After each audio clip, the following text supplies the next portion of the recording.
Hello people, what is going on? Welcome back to the channel. This is Sorin and today we're gonna review the Lätt Stridsfordon 120, which is gonna be a brand new tier 9 upcoming Swedish tank destroyer, which is gonna be kind of copy-paste version of the STRV 1030, yet with a different caliber gun of 130mm and 10 touch less penetration and different premium ammo.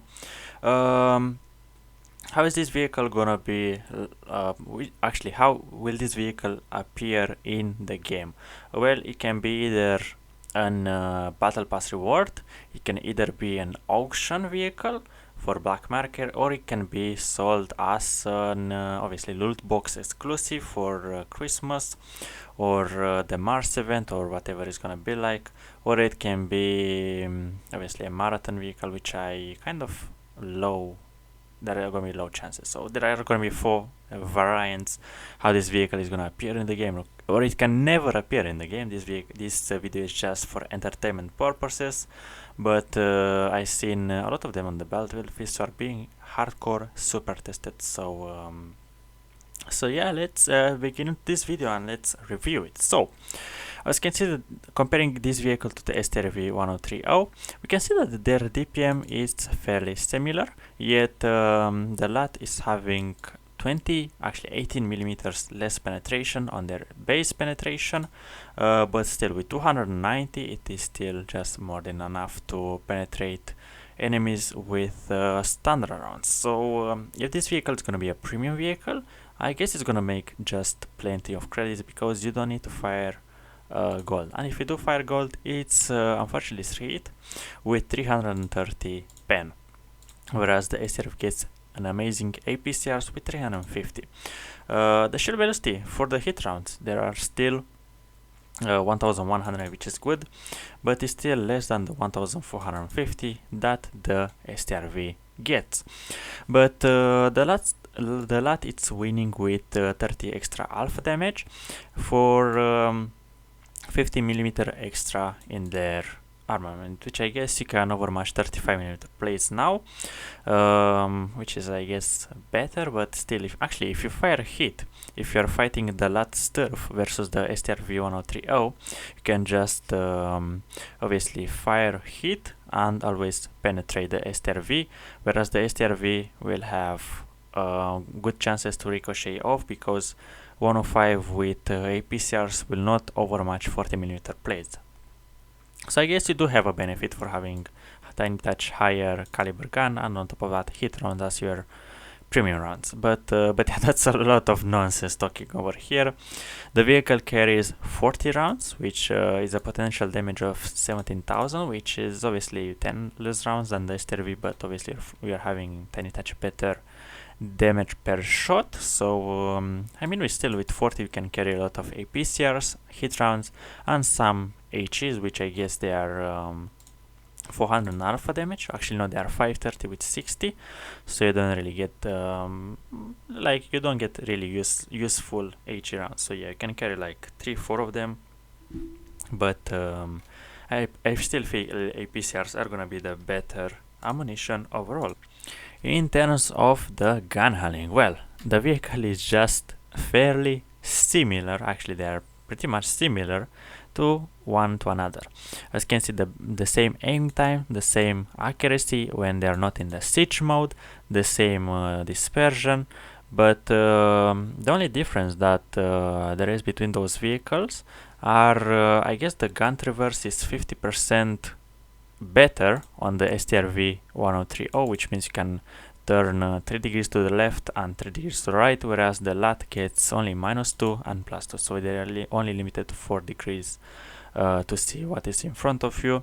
Yet whenever you are firing, whenever you are switching to the siege mode, you have the same, once again, the same stats in terms of the gun handling, but the only main difference is the Lätt gets 14 degrees of depression, whereas the STRV gets only 13. I guess the STRV gets 9 as base plus 4 because of the suspension, and the Lätt gets 10 stock +4 by the suspension. On top of that you have tiny touch better elevation with the LUT, so I guess it's a trade-off for those tiny touch degrees for the extra, actually for the less 1 degree left and 1 degree right. But yeah, the tanks have fairly similar playstyle. In terms of mobility, well, you can go 50, both tanks are going 50. Well, I guess on soft there is gonna be the problem with the STRV where it's gonna go tiny touch slower. Actually, tiny touch kind of by a big margin, well, like 20%, I guess. So yeah, they do have fairly similar power to ratio, but the only difference that it makes is the LUT gets better terrain resistances, yet the tank gets 50% lighter. So whenever you see a LUT, you kind of wanna ram it, even though you're fighting an STRV. You still wanna ram it because it's gonna it's gonna fall apart fairly quick. Whenever you are turning into the siege mode, the vehicle get obviously 10 top speed, 10 reverse speed, the same as the STRV, and obviously the same mobility overall. So is the armor different? Well, you have 40 millimeters of frontal armor like the STRV does, but the only difference is you have 20 on the side and 20 on the rear, whereas the STRV gets 30, which is literally once again making no difference. The vehicle has 1500 hit points, which is the same as the STRV 1030, and they're overall having the same obviously health for the engine, for the tracks, for the fuel times, and for the everything. Yet the tank is tiny touch more sneaky with actually kind of a margin, 3% better concealment when stationary, and I guess 1.5 whenever it's moving. So the last turf is gonna be probably more sneaky than the STRV 1030. But yeah, in terms of the armoring, if you're in case you're wondering, you look at it and it's like oh yeah, it's paper. But versus 120, which is firing APCRs whenever you're using gun depression, I mean, yeah, you're gonna ricochet this. There are two plates. Actually, no, they're like how to say it? There are not one bond over here. They're like tiny touch sloped over here. So if you get like an like a ricochet over here, it can ricochet into this and penetrate, which is very weird mechanic. On top of that, if you fire next to the cupola, obviously those are miracle shots if you can make them work. But on top of that, there is like this gun that is speaking out that we can probably HE. Actually, let's check HE. Yeah, HE is still not gonna do much damage, but yeah, let's say you are firing hit is gonna go most of the time through, but obviously still gonna have some slight chances to bounce over here. If you're using like your full 14 degrees of gun depression, the tank is literally, but yeah, in most of the cases it's gonna be easy pen with APCR, actually with hit. With APCRs mostly of the actually no, it has more angle than I originally anticipated, but obviously because it's APCRs, you're not overmatching 70 millimeter. Actually, you are ricocheting at 70 degrees, and you're not normalizationing 5 degrees. You are only doing 3 degrees, I guess. But yeah, there's like overmatch mechanics, but at this point in time I'm not really doing my best in terms of the, yeah. But obviously firing hit at it is gonna be no problem. If you have a 122 millimeter, it's gonna be easy pen once again. So yeah, same story as the STRVs. But in terms of the setup, as you can see, the vehicle has fairly good overall statistics. Like if this vehicle is going to be a premium, I'll obviously get it because obviously I don't have an STRV S1. If there is going to be obviously this vehicle as a premium and I'll have an STRV S1, will I still get it? I mean, if it's going to be affordable, like good price and not like 20,000 gold for it, I'll still give it a go for going for a 10,000. Or something like this, because being a tier 9 is just much better. Actually, yeah, it's a premium by the looks of it. You mark it as a premium, but I don't really know what am I supposed to say. So let's do the field modes. First of all, let's what do we want? Terrain whenever crossing, reinforced suspension. Yeah, I guess we can. Or actually, yeah, we're gonna go for reinforced suspension. We're gonna go for aiming circle size. Yeah, just to make it tiny touch better. We're gonna go for what's the view range? Yeah, it's 360. So kind of wanna increase it a bit, but on top of that, you're after firing camo, it's a tiny touch better. Actually, let's do this for the at a later date after we do concealment, and we're gonna go for a reload, because whenever you're activating switch mode, you are just gonna get good accuracy anyway. So you want to have tiny touch better DPM.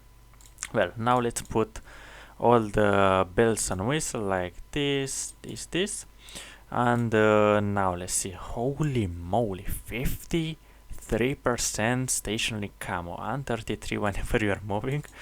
Yeah, this vehicle is gonna be fairly interesting to play. It's gonna be like an ELC down at tier 9, but obviously as a tank destroyer state which can defend itself.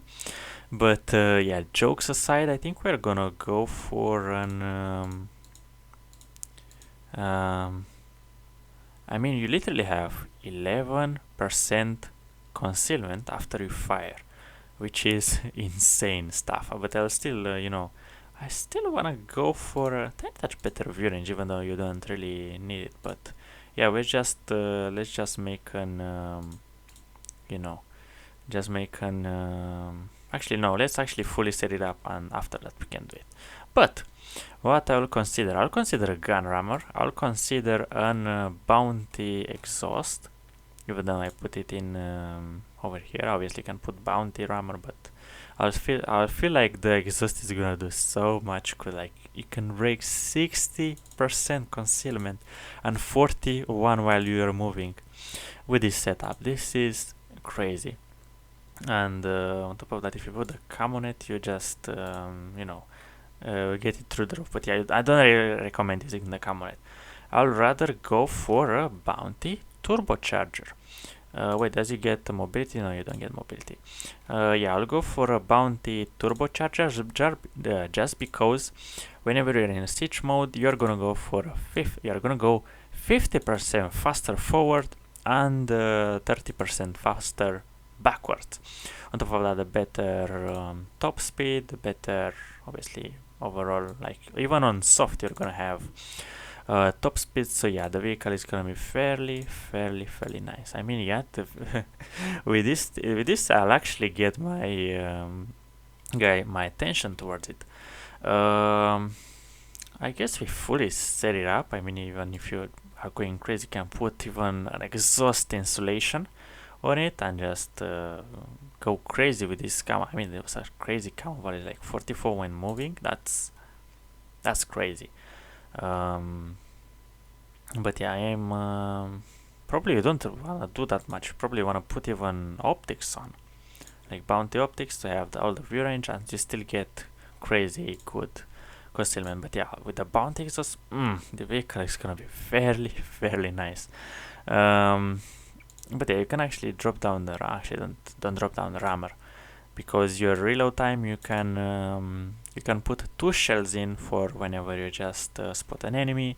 Whenever you get to the siege mode, I actually don't know what the siege mode travel time is. It's actually, guess, 2 seconds is the switching time. But yeah, crazy vehicle, and it's actually one of the first one in this list that is actually catching my attention, because whenever I switched from UDS-03 to STRV 1030, I just feel like I didn't like the 1030, but I feel like the TR10 is once again a hidden gem. So whereas I don't like the STRV 1030 that much, the Lätt Stridsfordon 120, it's gonna be the one for me. So yeah, kind of waiting for the next for how this vehicle is gonna be like, and probably obviously if it's gonna make it in the game. This was the video, guys. Thank you very much for watching, and let me know what do you think about this vehicle, what do you think about those camo values, and overall the the tier 9 status of this vehicle. Generally, as I mentioned, if it's gonna be a premium vehicle, it's gonna be very nice because it's a tier 9 compared to the tier 8 STRV S1, and it's just gonna have the better matchmaking. It's gonna have obviously more reliable matchmaking, and just all the benefits of being a tier 9. So yeah, I'll see you legends around. Bye bye.